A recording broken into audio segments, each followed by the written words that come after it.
Hello friends, welcome back to my channel. आज हम जानेंगे रचना के आधार पर वाक्य के कितने प्रकार होते हैं। तो बिना देर किए शुरू करते हैं कि रचना के आधार पर वाक्य के कितने प्रकार होते हैं। रचना या इसको हम बनावट भी बोल सकते हैं, ठीक है। बनावट, तो बनावट या रचना के आधार पर वाक्य के कितने प्रकार होंगे, ये होते हैं टोटल 3, ठीक है।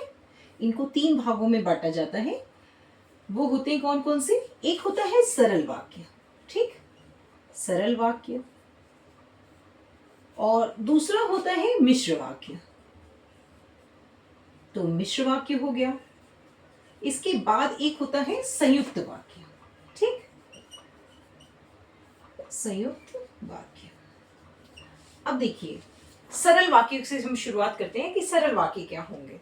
सरल वाक्य यानी कि जिस वाक्य में एक ही कर्ता हो, है ना, कर्ता यानी जो क्रिया करने वाला है, और एक ही क्रिया हो, वहां पर क्या होता है? सरल वाक्य होता है। यही एक सिंपल सी परिभाषा है, एक बहुत सीधी परिभाषा है कि वाक्य में अगर एक ही कर्ता है और एक ही क्रिया हो रही है तो वहां पर क्या है? सरल वाक्य है।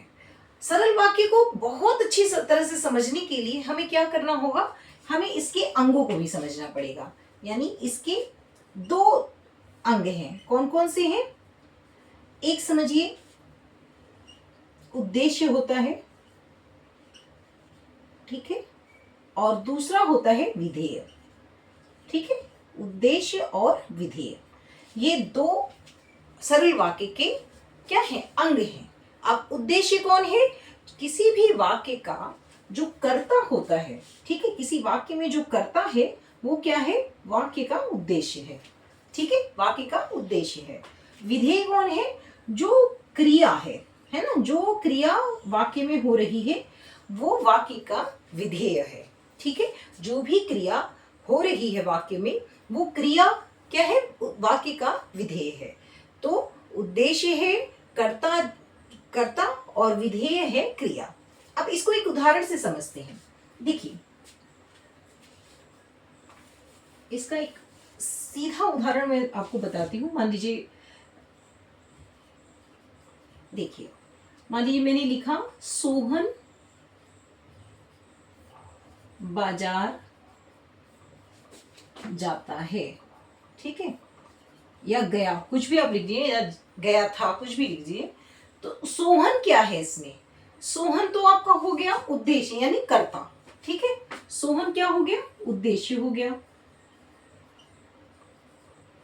और जो जाना है, यहां पर जाना क्या है? वो आपका विधेय है, या फिर आप उसको क्रिया बोल सकते हैं, है ना।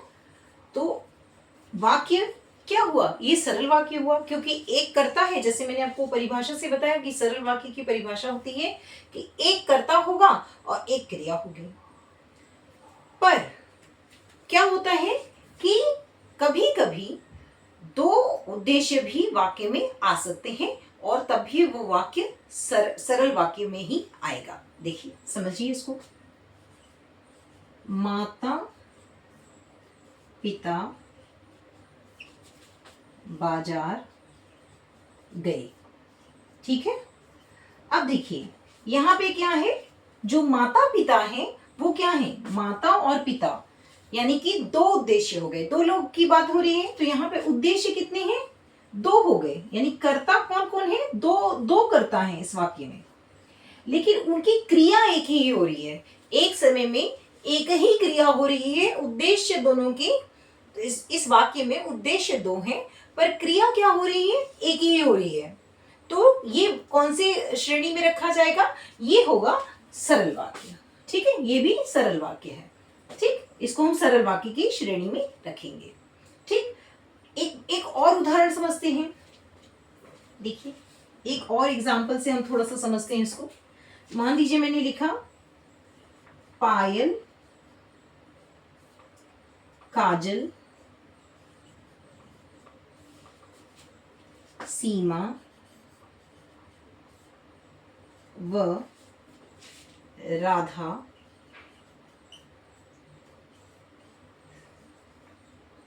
साथ में विद्यालय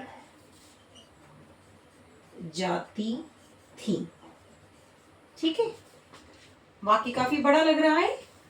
पायल, काजल, सीमा, राधा, है ना, वह राधा साथ में विद्यालय जाती थी। अब देखिए यहां पर क्या है, उद्देश्य कितने हैं, अनेक हैं। देखिए पायल, काजल, सीमा व राधा विद्यालय जाती थी।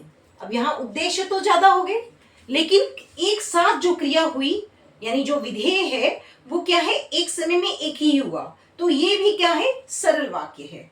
ठीक है, यानी कि उद्देश्य बहुत सारे हों लेकिन फिर भी क्रिया एक बार में एक ही जैसी हो रही है। ठीक है, साथ में हो रही है, तो क्या हो रहा है, सबके साथ एक जैसी हुई, तो वहां पे भी क्या है, सरल वाक्य है। इसको और थोड़ा सा समझिए, मैंने लिख दिया। अब यहाँ पे क्या है, क्रिया एक है, यहाँ भी क्रिया एक है, यहाँ भी क्रिया एक है। अब देखिए क्या होता है, यानी विधेय एक ही है, उद्देश्य तो कई हो गए, यहाँ पे दो हो गए, यहाँ पे अनेक हो गए, लेकिन उसके बावजूद क्या है, जो आपका वाक्य है वो सरल ही है। अब इसको थोड़ा सा और एक्सप्लेन करते हैं। पायल, काजल, सीमा व राधा साथ में विद्यालय जाती थी की जगह अगर मैं जाती के थी के साथ साथ इसमें मैं क्या जोड़ दूं, इसमें मैं जोड़ देती हूं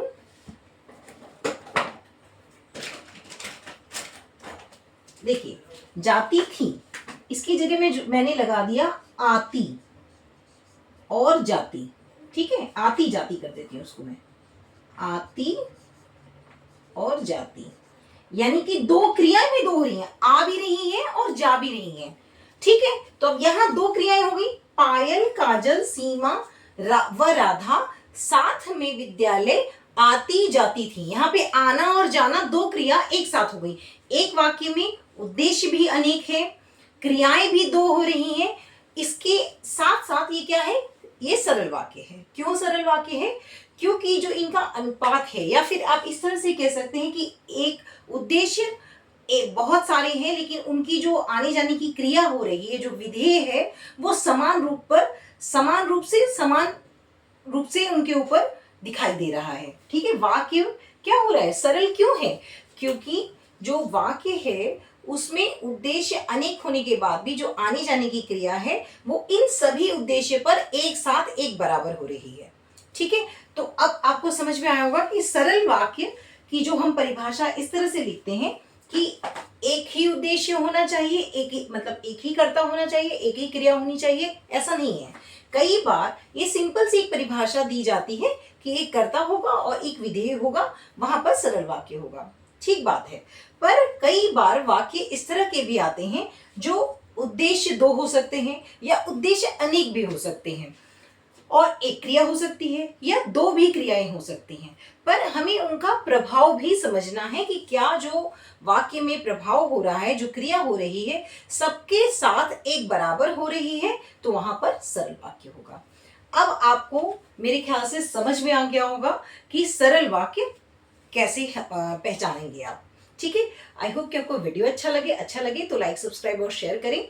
जो मिश्र वाक्य और संयुक्त वाक्य है अगले वीडियो में बताऊंगी, तब तक के लिए धन्यवाद।